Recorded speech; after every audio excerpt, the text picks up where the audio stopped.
అందరికీ నమస్కారం అండి. ఓం గం గణపతే నమః. ఎలా ఉన్నారండి? అందరూ బాగుండాలని, అందులో నేను ఉండాలని కోరుకుంటున్నాను.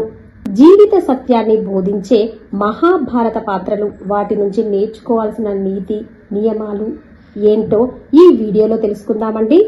వీడియోలోకి వెళ్లే ముందు ఒక చిన్న రిక్వెస్ట్ అండి. కొత్తగా ఎవరైనా ఛానల్ చూస్తున్నట్టయితే మీకు కనుక ఈ వీడియో నచ్చితే ఒక లైక్ వేయండి, షేర్ చేయండి, ఛానల్ని తప్పకుండా సబ్స్క్రైబ్ చేయండి ఫ్రెండ్స్. రామాయణం మనిషి ఎలా జీవించాలో నేర్పిస్తే మహాభారతం ఎలా జీవించకూడదో తెలుపుతుందండి.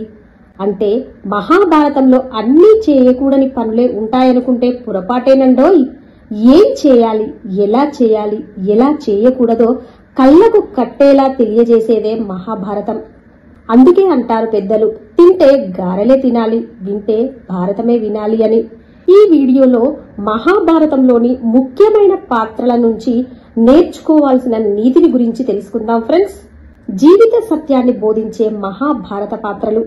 మహాభారతంలో ఒక్కో పాత్ర ఒక్కో నీతిని తెలుపుతుందండి. అందుకే మహాభారతంలోని పాత్రల నుంచి నేర్చుకోవాల్సింది ఎంతో ఉందండి. దాన ధర్మాలు చేస్తే సరిపోదండోయ్ అని కర్ణుని ద్వారా తెలుసుకుంటామండి.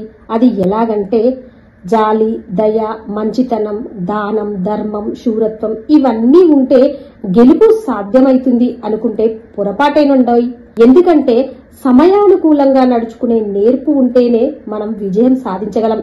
ఇందుకు ఉదాహరణ కర్ణుడు. దాన వీర శూర కర్ణుడే అయినప్పటికీ దుష్టులైన కౌరవుల పక్షాన నిలబడి ప్రాణాలు పోగొట్టుకున్నాడు. మీరెంత మంచి వాళ్ళైనా సరే, మీరు మంచిని సపోర్ట్ చేయలేకపోతే జీవితంలో గెలవలేరన్న నీతిని కర్ణుని పాత్ర ద్వారా మనం తెలుసుకోవచ్చండి. వ్యసనాలు జీవితాన్ని నాశనం చేస్తాయి అనే విషయాన్ని ధర్మరాజు ద్వారా తెలుసుకోవచ్చు. ధర్మరాజు ఎంత గొప్పవాడైనా జూదమనే వ్యసనం కారణంగా రాజ్యాన్ని, భార్యను పందెంలో ఓడిపోయి అడవుల బాట పట్టాల్సి వచ్చింది. అందుకే వ్యసనాలకు దూరంగా ఉండాలన్న నీతి ధర్మరాజు పాత్ర మనకు తెలియజేస్తుంది. చెడు స్నేహం చేయకూడదని శకుని ద్వారా తెలుసుకోవచ్చండి. మీ స్నేహితులెవరో చెప్పండి, మీ గురించి చెప్తాం అంటారు కొందరు. ఆ మాట నిజమేనండోయ్. ఎందుకంటే చెడు స్నేహం ఊహకందని విధంగా జీవితాన్ని నాశనం చేస్తుంది. మహాభారతంలో అలాంటి వాడే శకుడండి.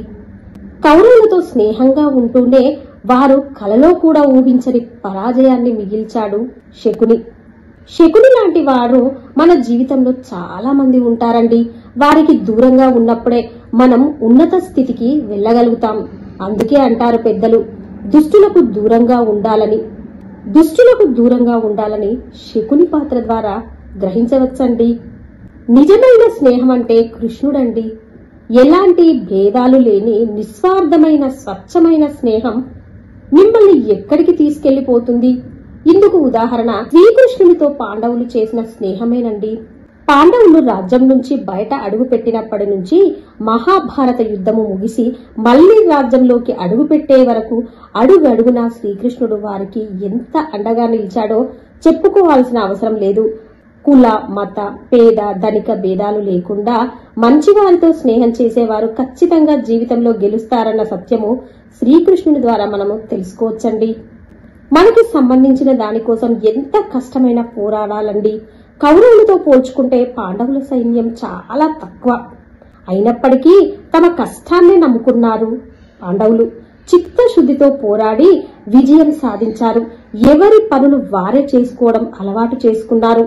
రాజభోగాలు అనుభవించినా సరే పాండవులు అరణ్యవాసం, అజ్ఞాతవాసంలో ఉన్నప్పుడు వాళ్ళ పనులు వాళ్లే చేసుకోవాల్సి వచ్చింది. అందుకే పాండవుల నుండి చిత్తశుద్ధి, క్రమశిక్షణ అనే గుణాలు నేర్చుకోవాలండి. ఇంకా చివరిగా ఆడదాని పగ అంతమొందిస్తుంది అని ద్రౌపదీదేవి ద్వారా తెలుసుకోవచ్చండి.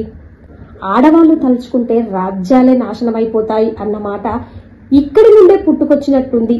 కేవలం ద్రౌపదికి జరిగిన అవమానం వల్ల ఆమె కౌరవ సామ్రాజ్యం మీద పెంచుకున్న కోపం చివరికి కౌరవులని, వాళ్ళ సామ్రాజ్యాన్ని నామరూపాలు లేకుండా చేసిందండి.